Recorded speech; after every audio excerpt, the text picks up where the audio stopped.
नमस्कार, आप देख रहे हैं न्यूज इंडिया। आपके साथ मैं हूं अभिषेक। दिल्ली से लगे बॉर्डर पर लगातार किसानों का प्रदर्शन जारी है। एक तरफ अपनी मांगों को लेकर किसान दिल्ली में प्रवेश करने की जिद पर हैं, तो वहीं सरकार किसानों को बातचीत कर मामले का समाधान निकालने की सलाह दे रही है। 4 बैठकों में बात नहीं बनने के बाद कृषि मंत्री अर्जुन मुंडा ने किसानों को एक बार फिर से बातचीत के लिए बुलाया। किसानों की केंद्र सरकार से हुई कई दौर की बातचीत के बाद भी जब समाधान नहीं निकला, तो किसानों ने फिर से दिल्ली कूच का ऐलान कर दिया। किसानों का रौद्र रूप देखते हुए हरियाणा और केंद्र सरकार अलर्ट हो गई और किसानों को रोकने के लिए फोर्स को सतर्क कर दिया गया। आज सुबह से ही शंभू, खनौरी और दाता सिंहवाला बॉर्डर पर किसानों और पुलिस फोर्स के बीच तनातनी देखने को मिली। ऐसे कई दृश्य सामने आए जिसमें किसानों को बुलडोजर और हथियारों का प्रयोग करते हुए देखा गया। ऐसे में सवाल उठता है कि यह कैसा प्रदर्शन है जिसमें हिंसा का प्रयोग कर अपनी मांगों को मनवाने के प्रयास हैं। रिपोर्ट दिखाते हैं आपको।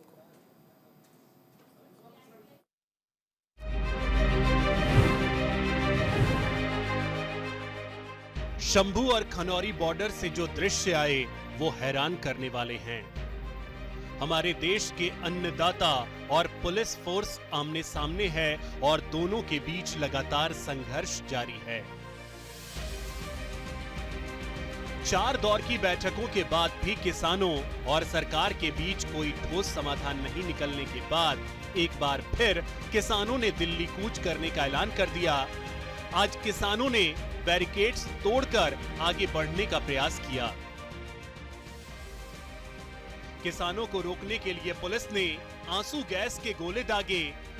दाता सिंहवाला बॉर्डर पर आगे बढ़ रहे किसानों को रोकने की कोशिश में एक किसान और 2 पुलिसकर्मी घायल हो गए। सरकार के कई नुमाइंदे किसान से बार-बार बातचीत के जरिए मुद्दे को सुलझाने की सलाह दे रहे हैं, लेकिन इस बार किसान किसी की भी सुनने को तैयार नहीं हैं। तो ये संघर्ष चलेगा, बातचीत से ही समाधान होगा, ठीक है। और इसका दर्द पूरे देश को है कि जिस तरह से हरियाणा उन किसानों के ऊपर इस्तेमाल कर रहा है, बुलेट का, गोलों का इस्तेमाल कर रहा, उसकी नाराजगी पूरे देश में है।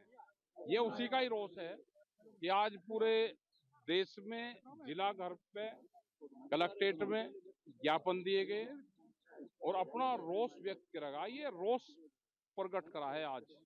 मित्रों, आप सवाल मुझसे करेंगे इसलिए वो उत्तर हम पहले ही दे देना चाहते हैं कि आज भी हमारे कृषि मंत्री अर्जुन मुंडा जी ने बातचीत की पेशकश की है। समाधान निकलेगा चर्चा से, संवाद से।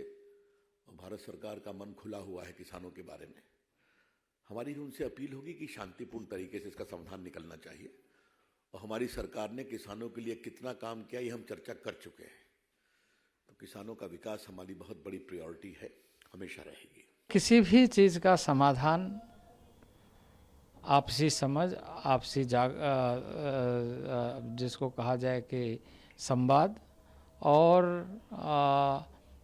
लगातार बातचीत के माध्यम से किया जा सकता है।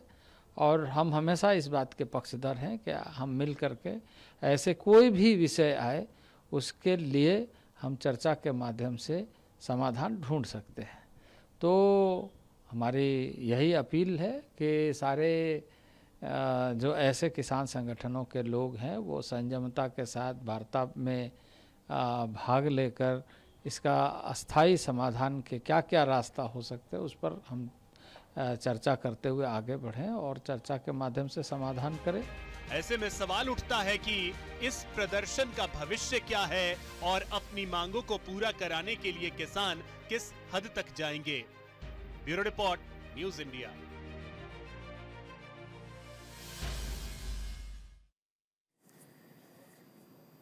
तो देखा आपने कि किस तरीके के हालात जो हैं वो खास करके शंभू बॉर्डर पर बने हुए हैं। हमारे साथ एक बड़ा गेस्ट पैनल है। सबसे पहले सभी का परिचय करवा दूं। हमारे साथ जुड़ रहे हैं यश श्रीवास्तव जी, प्रवक्ता हैं कांग्रेस के, हमारे साथ जुड़ रहे हैं। शुभेंदु शेखर जी हमारे साथ हैं, प्रवक्ता हैं बीजेपी के, हमारे साथ जुड़ रहे हैं। राजेंद्र यादव जी राष्ट्रीय अध्यक्ष हैं बीकेयू के, वो हमारे साथ जुड़ रहे हैं। साथ ही प्रोफेसर जगतार संघेरा जी हमारे साथ हैं, प्रवक्ता हैं आम आदमी पार्टी के, हमारे साथ जुड़ रहे हैं।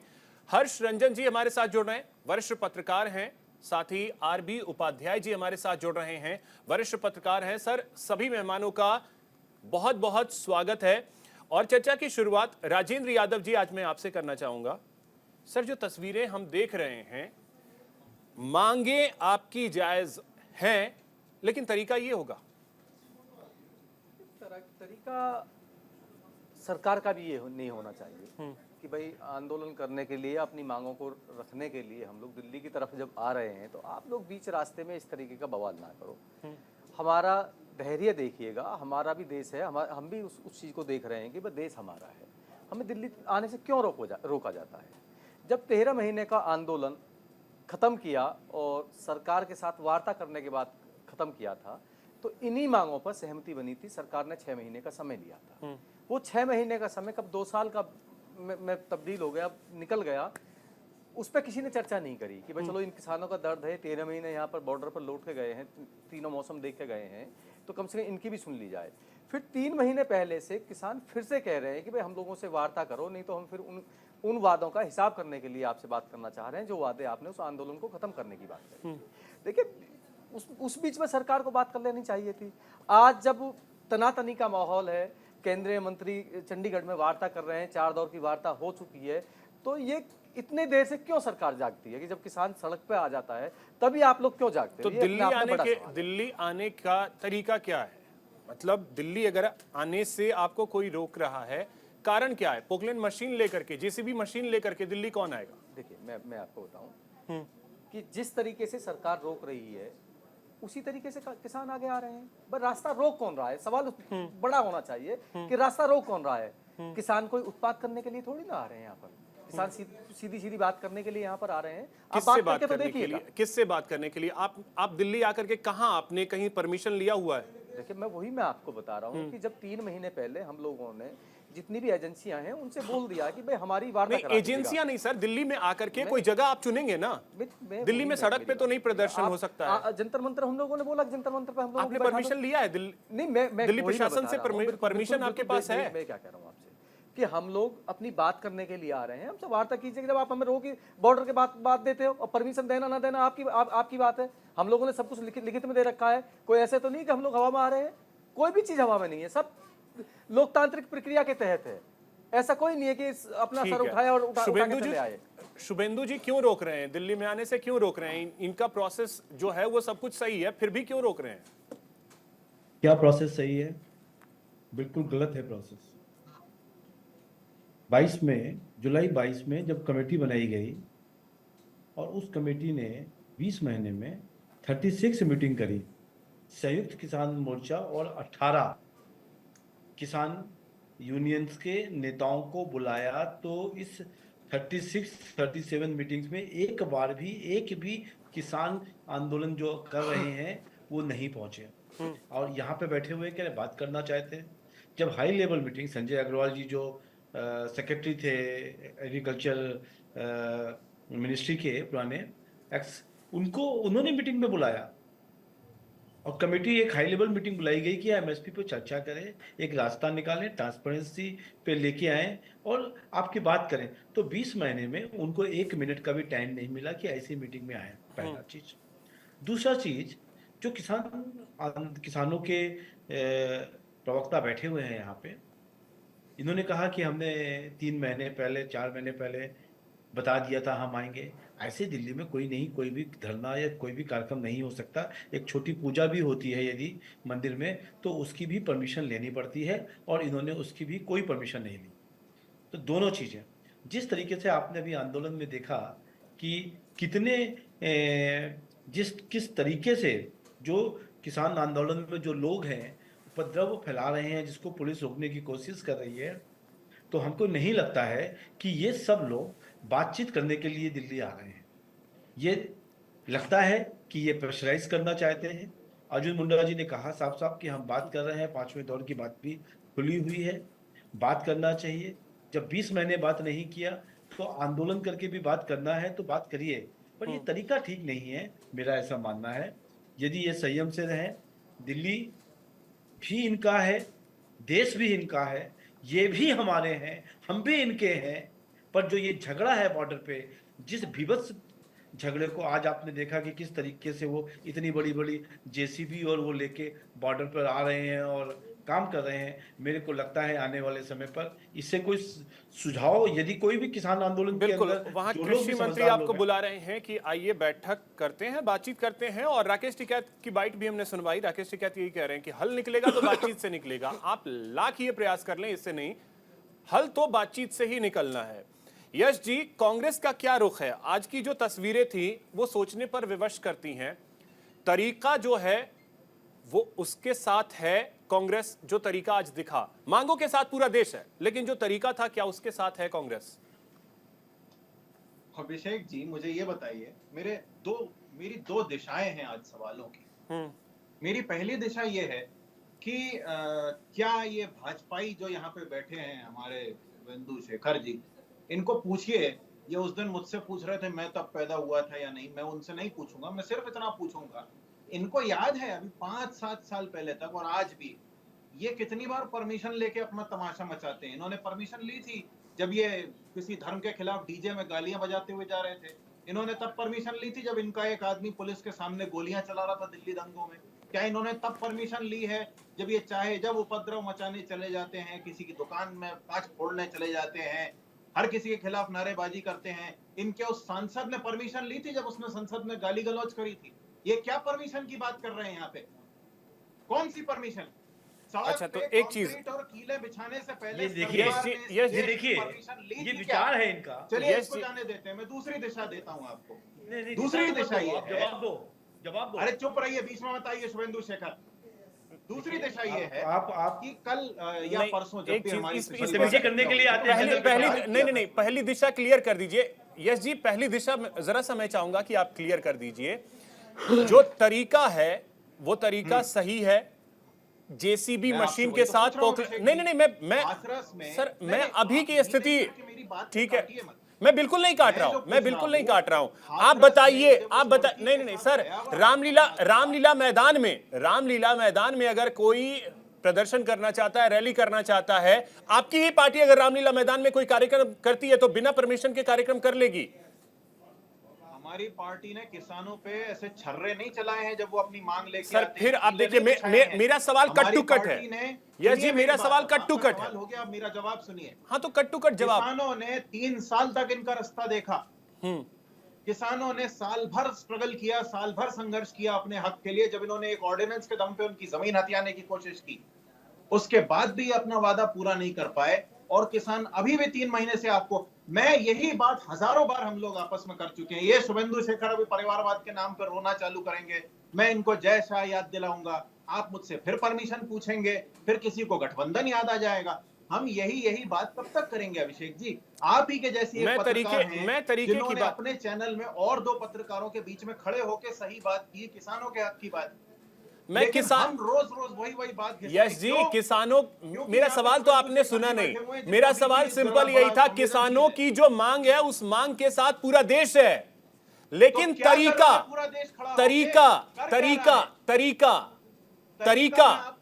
बिल्कुल तरीका हो। अगर मैं अपनी मांग रखने जाऊंगा, मैं उस तरीके से जाऊंगा। सवाल कर रहे हैं, नहीं, मैं तरीके पे फिर से वही सवाल कर रहे हैं। नहीं, मैं तरीके की बात कर रहा हूं और इस चीज को समझना पड़ेगा। धर्म संसद ठीक है, चला के आप बच्चों को फरसा पकड़ना सिखाते हैं, तब ये बोला जाता है क्या कि धर्म सिखाने का ये तरीका नहीं है?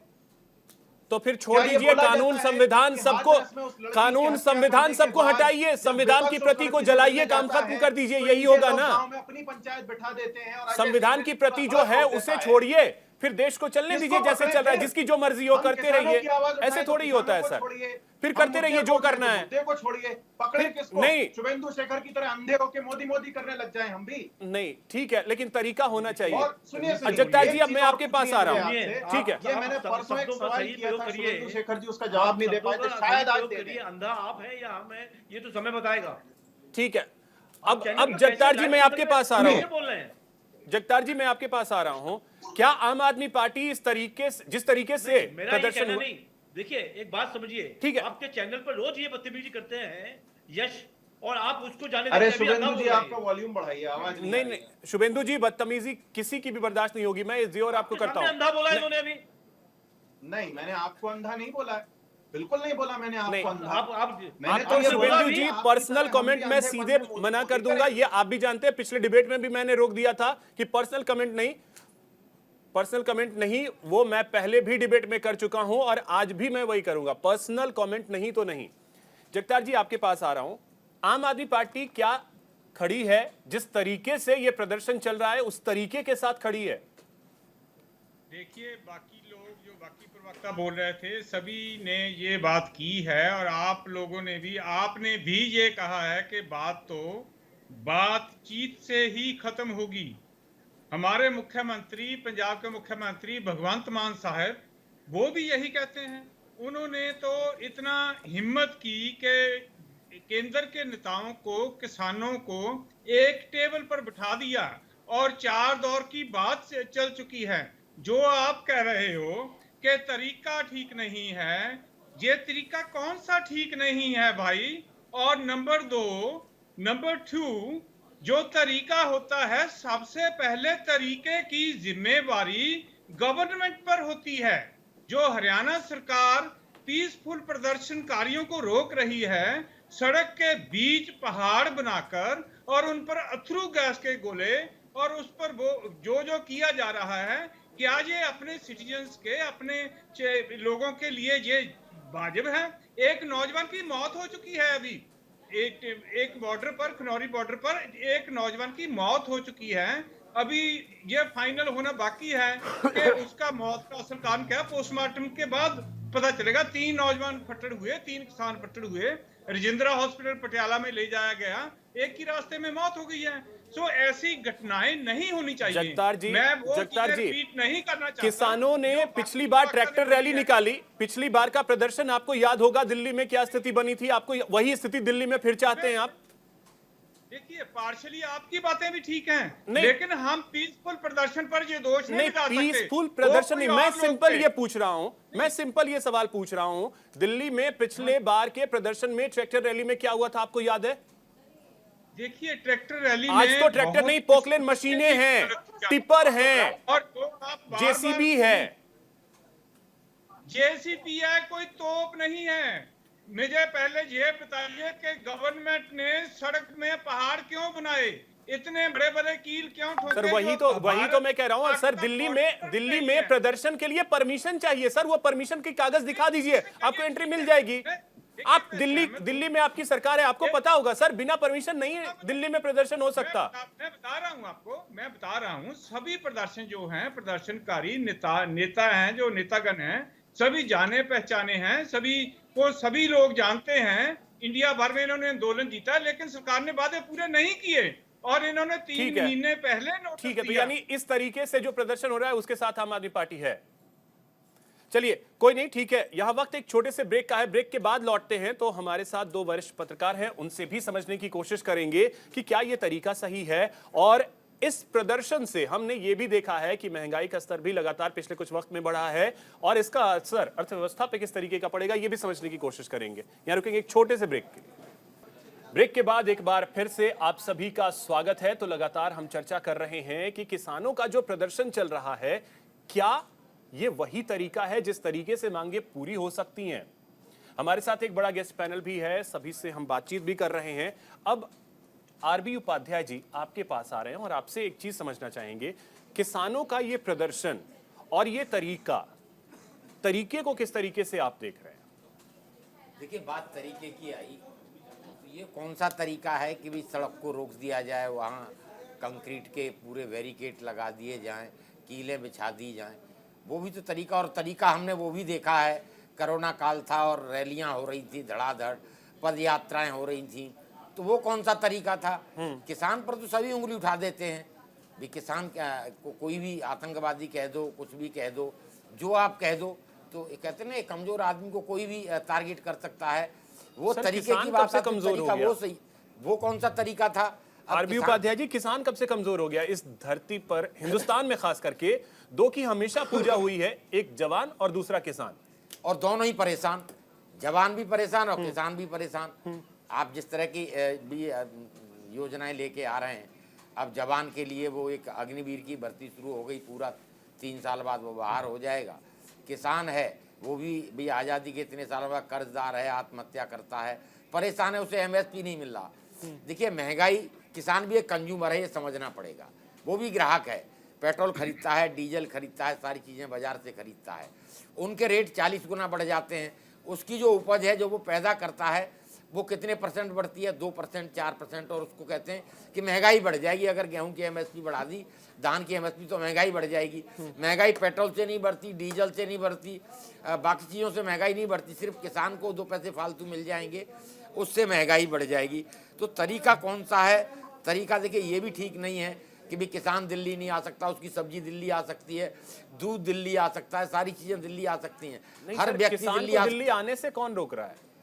दिल्ली आने का कारण जो है वो प्रदर्शन है जी। प्रदर्शन के लिए परमिशन जरूरी है या नहीं है? मुझे तुम परमिशन की बात पे ही तो मैं कह रहा था कि जब कोरोना काल चल रहा था, वो रैलियां हो रही थी, पद यात्रा तो रैलियों के लिए परमिशन मिल एक तरफ जनता डरी हुई थी। तो देखिए परमिशन बेमानी हो जाती है। लोकतंत्र में सबको अधिकार है अपनी बात रखने का, तो किसान भी इस देश का नागरिक है, तो उसको भी अधिकार है कि वो अपनी परेशानी सरकार को नहीं बताएगा, किसको बताएगा, कहाँ जाके बताए?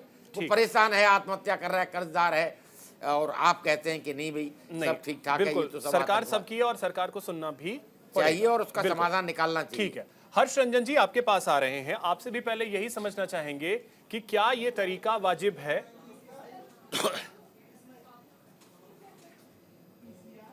देखिए, मैं लगातार आपकी चर्चा को सुन रहा हूँ किसानों के आंदोलन पर, और मैं इस चर्चा को थोड़ी सी दूसरी दिशा में ले जाना चाहूंगा।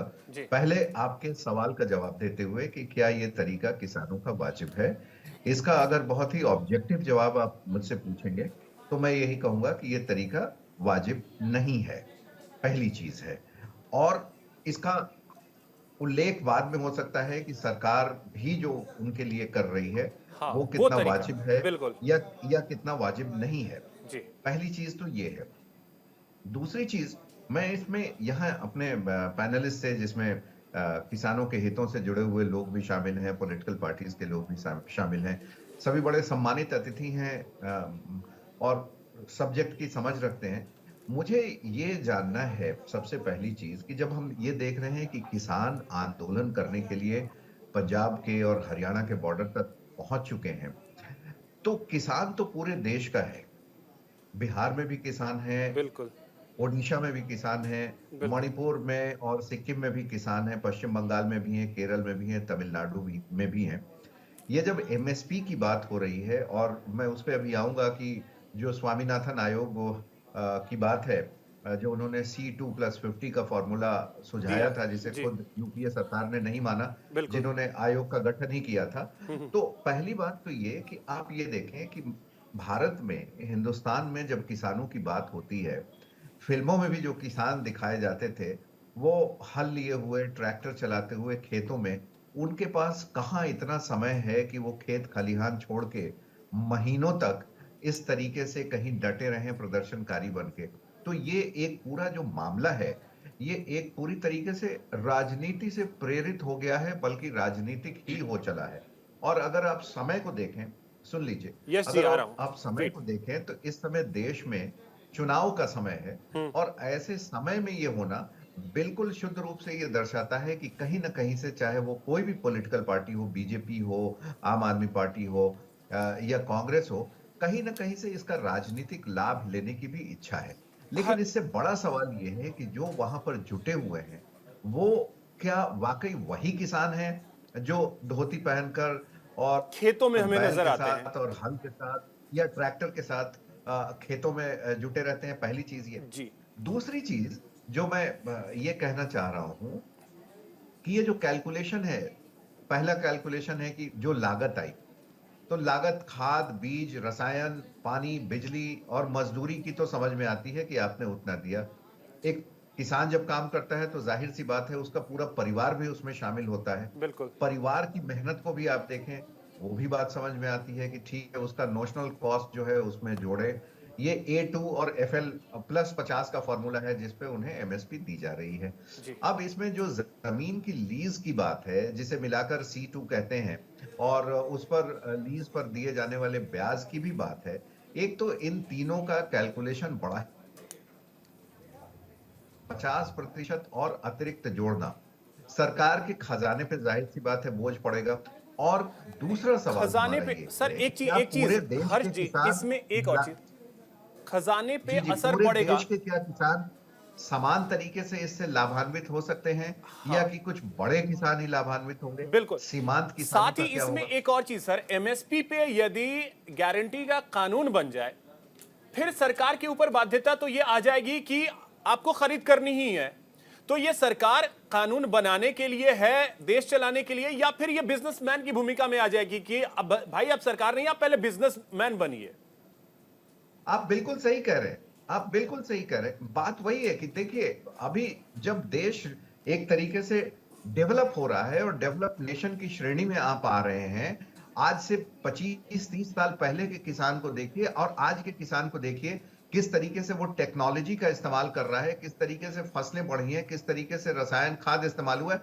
मैं सरकार की बात नहीं कर रहा हूं, चाहे कोई भी होता तो इसी तरीके से होता। 80 के दशक से 90 के दशक में जब हम आए थे, तब भी इसी तरीके से टेलीफोन की क्रांति हुई थी, सूचना क्रांति हुई थी, अभी भी हो रही। तो एक तरफ तो ये किसान नई चीजें अपना रहे हैं और उनका जो प्रोड्यूस है वो बढ़ रहा है। बिल्कुल। तो मेरा ये मानना है, व्यक्तिगत तौर पर अब मेरा ये मानना है कि किसी भी देश में किसानों को जो फूड प्रोसेसिंग इंडस्ट्री है उस पे भी आना पड़ेगा धीमे धीमे करके। क्योंकि आप देखिए कि यही आटा, यही गेहूं जो 10-12 रुपए या किसानों को शायद और भी कम मिलता हो, जब एक ब्रेड बन जाता है और आप उसी ब्रेड को कहीं जाके किसी बड़े सबवे में या किसी डोमिनोज पिज्जा में उसी ब्रेड का इस्तेमाल करते हैं, तो 400-400 रुपए देते हैं 50 ग्राम ब्रेड के लिए। बिल्कुल। और तो ये शायद जो फूड प्रोसेस इंडस्ट्री है, उसमें किसानों एंटर को करना उसमें भी पड़ेगा, आना आज नहीं तो कल। सर विस्तार से आपने बहुत सारी चीजें बताई और उसमें एक जिक्र स्वामीनाथन आयोग की रिपोर्ट का भी आपने किया। यश जी, आपने हाथ उठाया है, रिप्लाई आप करना चाह रहे हैं, रिप्लाई कीजिए। लेकिन सवाल साथ में ये भी है कि अगर स्वामीनाथन आयोग की रिपोर्ट जो साल 2006 में आई, उस समय अगर स्वीकार कर ली गई होती तो शायद आज ये किसान धरने पर नहीं होते। अभिषेक जी, मैं बहुत गहन आग्रह करूंगा कि आपने रंजन जी को इतना लंबा सुना, मुझे बीच में ना टोकें। टोका टाकी के चक्कर में यहाँ आवाज ऊंची हो जाती है और कंफ्यूजन। मुझे मेरी बात कहना, सबसे पहली बात, हर्ष रंजन जी का कहना है कि जो ये पूरा फॉर्मूला है, इससे जो लागत और इससे जो सरकार पे बोझ बढ़ेगा वो बहुत ज्यादा है। जबकि आप कह रहे हैं कि 2006 में ही लागू कर दिया होता तो आंदोलन होता ही नहीं। तो पहले तो आप लोग आपत्ति तय कर लें, कर पाए। दूसरी बात कि यदि किसानों के ऊपर इतना खर्चा करने से, वैसे तो सरकार पूरा खरीदेगी नहीं, ये मूल्य तय कर दिया जाएगा, चाहे प्राइवेट बायर हो, सरकार खरीदे और वो आड़ती खरीदे, कोई भी खरीदे, उसी भाव पे जाए, ये होती है। तो ये बिल्कुल दकियानूसी बात है कि सारा बोझ सरकार पे पड़ेगा। और फिर भी यदि सारा बोझ सरकार पे पड़ता है तो बजाय अडानी लोन राइट ऑफ कर करके हवा भरने की बजाय इधर पैलेस हो जाता है। खैर, जाने देते हैं। तीसरी बात, यदि किसानों को उनकी एमएसपी की जाती है तो वो आगे बढ़ सकते हैं किसी भी सेक्टर में, क्योंकि उनके पास करने के लिए, निवेश करने के लिए, अपनी टेक्नोलॉजी को उन्नत करने के लिए या किसी और की फसल के बारे में लिए जगह होगी। अनलाइक यदि सारा जो जमीन है वो अडानी को दे दीजिए आप कॉन्ट्रैक्ट से, जो 3 किसान बिलों में हो रहा था, और उसके बाद अडानी के और एसडीएम के बैठे रहिए। तो ये है इनका पूरा कच्चा चिट्ठा। एक और बात है, रंजन जी पता नहीं अभी पैनल में है, इनको शायद पता नहीं, कर्नाटक से भी होली से किसान चले थे जिनको मध्य प्रदेश में रोक के ट्रेन तो उतार के कर दिया गया। तो केवल पंजाब हरियाणा नहीं है। एक और बात है, पंजाब के किसान की एवरेज मासिक इनकम यानी एवरेज मंथली इनकम, एवरेज जो आय होती है वो करीब 24,000 रुपए है। उत्तर प्रदेश की 8,000 कुछ रुपए है और बिहार की 7,000 कुछ रुपए है। वहां पे ये जागरूकता है ही नहीं कि एमएसपी से क्या फायदा होगा। ये सारी जागरूकता करना सरकार का काम है। और कम से कम उत्तर प्रदेश की सरकार तो ये नहीं कर रही, बिहार की भी नहीं। एक बात और, आखिरी बात, ये जो बार बार आप परमिशन कर रहे हैं, ये कुछ दिनों पहले एक फिल्म रिलीज हुई थी पठान, उसमें ये विरोध दर्ज कराया गया था बीजेपी के बजरंग दल वालों ने। एक आदमी बिना हमारे भगवान से या मंदिरों से पूछताछ किए, परमिशन लिए, गदा तान के को हनुमान समझता है। एक आदमी तोड़फोड़ करते हुए, महिलाओं से बदतमीजी करते हुए जय श्री राम कहता है, ये भी मेरे भगवान का अपमान। और यहाँ पे तोड़फोड़ की जा रही है बिना किसी सही मुद्दे के। ठीक है, चलिए अब आपको मैंने कभी, बिल्कुल आपने बोला, टोका नहीं, आपने कहा कि टोकू ना, मैंने नहीं टोका। 2006 में क्यों नहीं लागू किया आपने रिपोर्ट? मैं कह चुका हूं, क्यों? आप तय कर लीजिए, आप लोग नहीं वो छोड़िए ना, हाँ वो उनका आकलन है, बोझ तो ऑब्वियसली बढ़ेगा, बोझ बढ़ेगा। आज किसानों की मांग तो वही है, किसानों की मांग वही है, किसानों की तो डिसाइड आप कीजिए कि आपने उसे क्यों नहीं लागू किया। नहीं, डिसाइड मैं कर चुका हूं। मैं आपसे कहता हूं, एमएसपी का मतलब है चाहे आप खरीदें, मैं खरीदूं, सरकार खरीदे या कोई दलाल खरीदे। सर तो क्यों नहीं लागू किया? 2006 में स्वामीनाथन आयोग की रिपोर्ट क्यों नहीं आपने लागू कर दी? उसे लागू कर 175 बिंदु लागू कर चुके हैं। ये मैं आपको सर बता चुका हूं पहले। जो मेन चीज है उसी को आपने लागू नहीं किया है, और उसी बाकी सबके 5 और 10 साल में अटल जी ने नहीं किया, और हमने किसी सर रिपोर्ट अटल जी के समय रिपोर्ट नहीं आई थी, अटल जी के समय रिपोर्ट नहीं आई थी, ठीक है? अटल जी के समय रिपोर्ट नहीं आई थी तो अटल जी ने या हमने किले आई थी। स्वामीनाथन आयोग बहुत पुराना है। अरे सर रिपोर्ट कब आई थी? 2006 ठीक है, रिपोर्ट कब आई थी? के रास्ते में सर फिर यही तो उस टाइम में लागू कर दिया होता, सरकार आपकी थी 2009 में, फिर आप सत्ता में आए थे। बातों का जवाब ठीक मैं है, पहले हाँ जी आता हूं। आप फिर उसको सवाल में घुमा के नहीं घुमा करके बिल्कुल नहीं, मेरा सवाल बिल्कुल क्लियर था। राजेंद्र जी, अगर उस टाइम में लागू हो गया होता रिपोर्ट, जो स्वामीनाथन आयोग की रिपोर्ट है, अगर उस टाइम यूपीए सरकार ने लागू कर दिया होता तो शायद एमएसपी की ये जो परेशानी है वो होती ही नहीं। बिल्कुल जाहिर सी बात है, ये तो भाई जग जाहिर है कि भाई सरकार का, किसानों का जो सच्चा हितैषी होता है वो विपक्ष होता है। यही काम जो आज कांग्रेस के साथी कर रहे हैं, यही काम भारतीय जनता पार्टी के साथी करते थे उस समय, कि भाई हमारी सरकार आई तो हम बिल्कुल किसानों को माला माल कर देंगे। और माननीय प्रधानमंत्री जी ने तो चुनाव से पहले वादा भी किया था कि भाई 2022 में किसान की आय दुगनी कर देंगे। तो ये तो अपने आप में है कि विपक्ष अपना इस आंदोलन पर रोटी सेकने का काम करेगा और सरकार, सत्ता पक्ष जो है इसे बदनाम करने का काम करेगा। तो मैं आपको बता दूं, ये बिल्कुल निष्पक्ष क्या कहते हैं आंदोलन है, इसे किसी भी राजनीतिक का कोई लाभ मेरे ख्याल से नहीं मिलेगा। ये सरकार और किसानों की बात है, सरकार और किसानों के बीच ये मुद्दा 5वें दौर की बातचीत के लिए अर्जुन मुंडा बुला रहे हैं। नहीं, बिल्कुल जाने के लिए हम बिल्कुल तैयार बैठे हैं। वही मैं कह रहा हूँ कि ये हल जो निकलेगा वो सिर्फ बातचीत से निकलेगा, और बातचीत का दौर हो सकता है 1-2 दौर और आगे बढ़े, क्योंकि सरकार को भी आगे बढ़ना पड़ेगा, क्योंकि हमें भी बहुत आगे तक बढ़ाया है। अगर हमारी बात पहले सुन लेते तो हो सकता हम वहां तक नहीं आते। दुख का विषय यही है कि किसानों के ऊपर आक्षेप बहुत लगाते हैं कि भाई दिल्ली में पिछली बार आए थे। आक्षेप देखिए, आक्षेप तब लगते हैं जब परिस्थितियां बिगड़ती हैं। आप धरना प्रदर्शन सब चीज के लिए ना, परिस्थितियां बिगड़ती हैं तब। हम तो बिल्कुल शांतिपूर्वक तरीके से बात करते हैं, हम तो बिल्कुल ही बात रही सवाल उसकी, भाई ट्रैक्टर यात्रा निकली, ट्रैक्टर लेकर दिल्ली में घुस गए, परमिशन दी सरकार ने, मेरी बात सुनिएगा। और वो लोग भी सामने आए थे, उनके चेहरे भी सामने आए थे जिन लोगों ने लाल किले पर झंडा फहराया था। वो वो लोग जो है माननीय गृह मंत्री के साथ उसके फोटो थे, और बीजेपी के सांसद थे, उनके साथ बहुत सारे फोटो थे। तो जाहिर सी बात है किसानों को, किसान आंदोलन को बदनाम करने के लिए कहीं ना कहीं साजिश थी। वो भी मैं यही कहूंगा। आज भी हम लोग बड़े शांतिपूर्वक तरीके से आ रहे हैं, आप हमें हमारा रास्ता रोक के बैठे हैं। ठीक है शुभेंदु जी, अगर यही कहना है इनका कि अगर समय पर आपने बात सुन ली होती तो ये स्थिति ही नहीं आती। देखिए विजय जी, मैंने पहले भी कहा है कि 36-37 बार बुलाया गया, कोई नहीं आया, तो बात तो करना ही नहीं चाहते हैं। अब फिर हम कल बात करने के लिए बुलाया है, बात कर लीजिए। मैं सुरेंद्र जी आपको एक मिनट के लिए रोकना चाहूंगा। मैं अभी पूरी बात हो जाए, 1 मिनट का, ये बात आपने पहले भी कही थी, सिर्फ 1 मिनट के लिए मैं आपको रोकना चाहूंगा कि ये जो मीटिंगें हुई थी, नहीं मैं 1 मिनट जवाब दे दूं इसका जरा, क्योंकि ये रह गया था। ये 5 मीटिंग जो हुई थी वो सिर्फ 5 मीटिंग हुई थी, और बाकी की जो मीटिंग आप बताते हो बिल्कुल सही बात है, क्योंकि वो सारी की सारी मीटिंग जो है ऑन पेपर हुई है। कोई खाका तैयार नहीं किया, हमारे पास कोई ऐसी चीज नहीं है, कोई लेटर आपके द्वारा नहीं आया हुआ है, ये सिर्फ हवा में है। यही तो दुर्भाग्य है इस देश के किसान का, कि आप बैठे बैठे खाका तैयार कर लेते हो, धरातल पर कुछ नहीं आता है। हम कह रहे हैं कि हमारे ठीक है साथ राजेंद्र जी, आप सुन लीजिए, उनका रिप्लाई तो सुन लीजिए। बिल्कुल डंके की चोट पे हम कह रहे हैं कि हाँ 5 मीटिंग हुई है, उसके बाद तो आप लोगों ने हमें बुलाना ही बंद कर दिया, हमसे बात करनी बंद कर दी। ठीक है राजेंद्र जी सुन लीजिए। जी हाँ, मैं अब बोल देता हूँ। राजेंद्र जी देखो, ये लोकसभा के सामने अर्जुन मुंडा जी ने जवाब दिया था और सभी मीटिंगों में सभी लेटर्स को भेजा है। आपने बैकआउट किया कि हम इस मांग के ऊपर हम आगे से नहीं आएंगे 5वीं मीटिंग पे, आप कह के गए। दूसरा बात मैं आपको जवाब देना चाहता हूं कि हम बात करने को पहले भी तैयार थे, आज भी तैयार हैं और कल भी तैयार रहेंगे।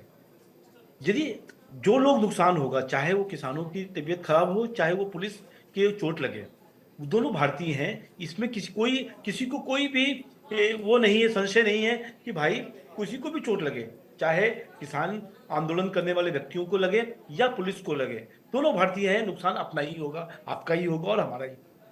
तीसरा पॉइंट, मैं खाली आज जैसा अभी स्वामीनाथन रिपोर्ट की बात हुई कि 2006 पे जब उनको रिपोर्ट आ गई थी तो कांग्रेस ने क्यों नहीं माना उसको, और यश जी ने बात को गोल गोल घुमा दिया। मैं दो बात और कहना चाहता हूं यहाँ पे। आज 1988, हर्ष रंजन जी आपको आइडिया होगा, महेंद्र सिंह टिकैत 5 लाख लोगों को बोट क्लब के ऊपर ले आए थे। एक दिन के लिए आंदोलन था और 7 दिन हो गए थे, और उस समय पर हमें याद है कि कोई भी व्यक्ति पार्लियामेंट नहीं जा पा रहा था क्योंकि सारे रास्ते बंद कर दिए गए थे, सब बिजली पानी सब कट कर दिया गया था और कितना झगड़ा चल रहा था। तब उस समय के राजीव गांधी जी जो देश के प्रधानमंत्री थे, उन्होंने गोलियां चलवाई थी और लोग मरे थे। उसके अंदर ऑन द स्पॉट 7 या 8 लोगों की डेथ हुई थी जिनको गोलियां लगी थी और बाकी लोग घायल हुए थे। ये दूसरा इंसिडेंस भी बताते हैं। 97 में मध्य प्रदेश में मैतेई का एक फार्मर्स आंदोलन हुआ था जिसमें 22 लोग मरे थे, कांग्रेस की सरकार थी।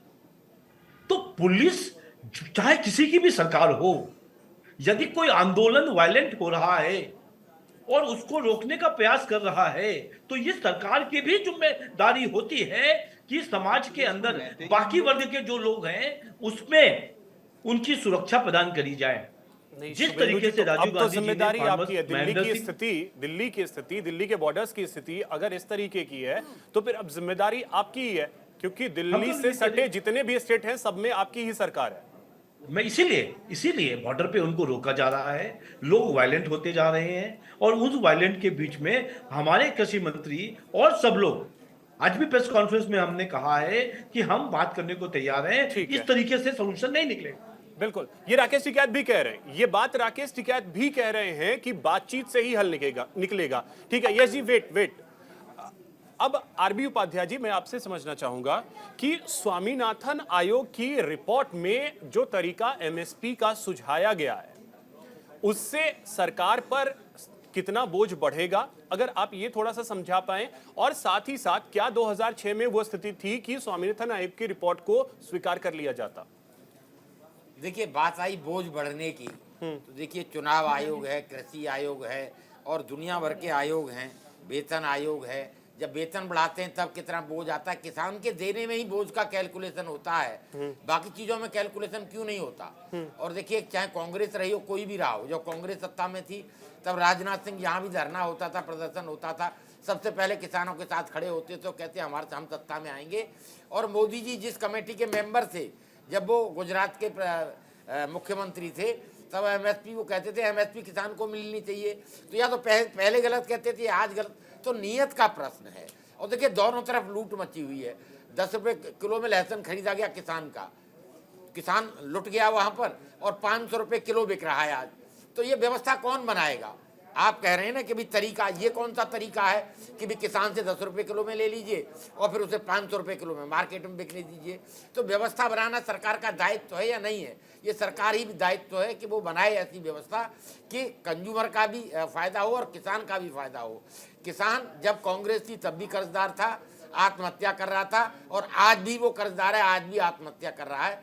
तो सरकारें जैसे ही सत्ता मिल जाती है उसके बाद नज़रिया बदल जाता है। विपक्ष में होते हैं तो किसानों के प्रति नज़रिया अलग होता है, और ये सदियों से चला आ रहा है। आज़ादी के इतने सालों बाद भी किसान क्या मांग रहा है? एमएसपी। और एमएसपी भी देने में सरकारों को दिक्कत हो रही है, उसका एक बोझ कैलकुलेट हो रहा है। और जब करोड़ों रुपए माफ़ होते हैं पूंजीपतियों के, तब वो बोझ कैलकुलेशन को कौन करता है? क्योंकि वो हजारों करोड़ रुपए चुनाव के बॉन्ड के थ्रू देता है पॉलिटिकल पार्टियों को, और दूसरे हाथ से वो अपना लोन माफ कर्ज माफ करवा लेता है, दूसरी सुविधाएं ले लेता है। तो देखिए दोनों तरफ, ये किसान भी इस देश का नागरिक है, और जो बॉर्डर पर सुरक्षा कर रहा है, इस देश की रक्षा कर रहा है, वो उसका बेटा है, चाहे वो पुलिस में है चाहे वो मिलिट्री में है।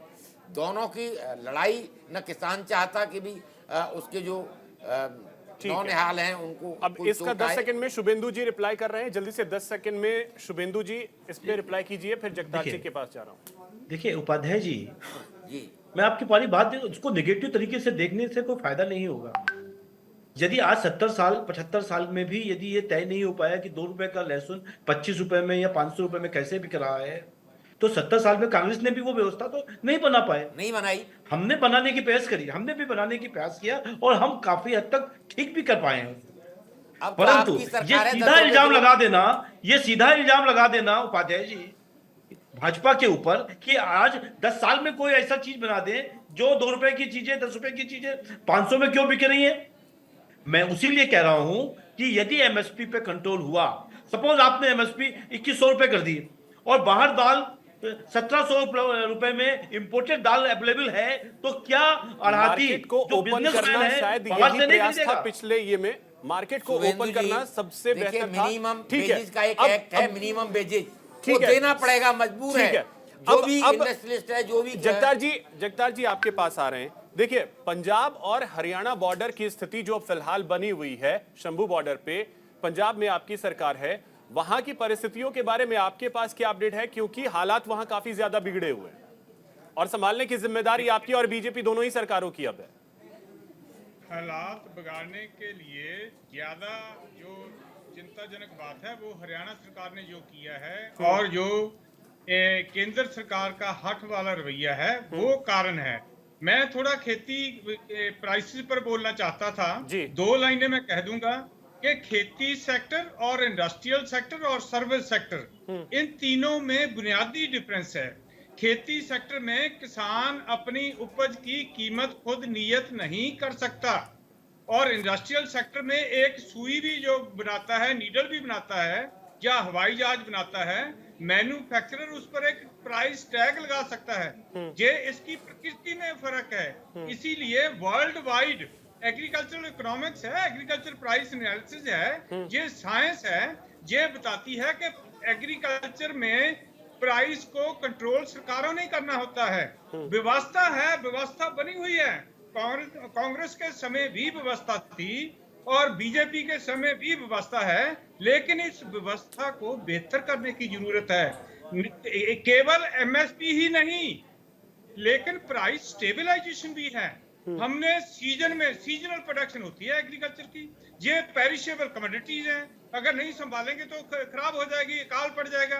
तो सीजन के दौरान हमने किसानों को मिनिमम सपोर्ट प्राइस देनी है ताकि उनकी खेती फेल ना हो जाए। ऑफ सीजन में हमने प्राइसेस को स्टेबलाइज करना है ताकि पुअर लोग महंगाई से कुछ अब जल्दी से हर्ष जी मैं आपसे ये समझना चाहूंगा कि इसका समाधान क्या दिखता है। ठीक है जगतार जी, हर्ष जी इसका समाधान क्या दिखता है?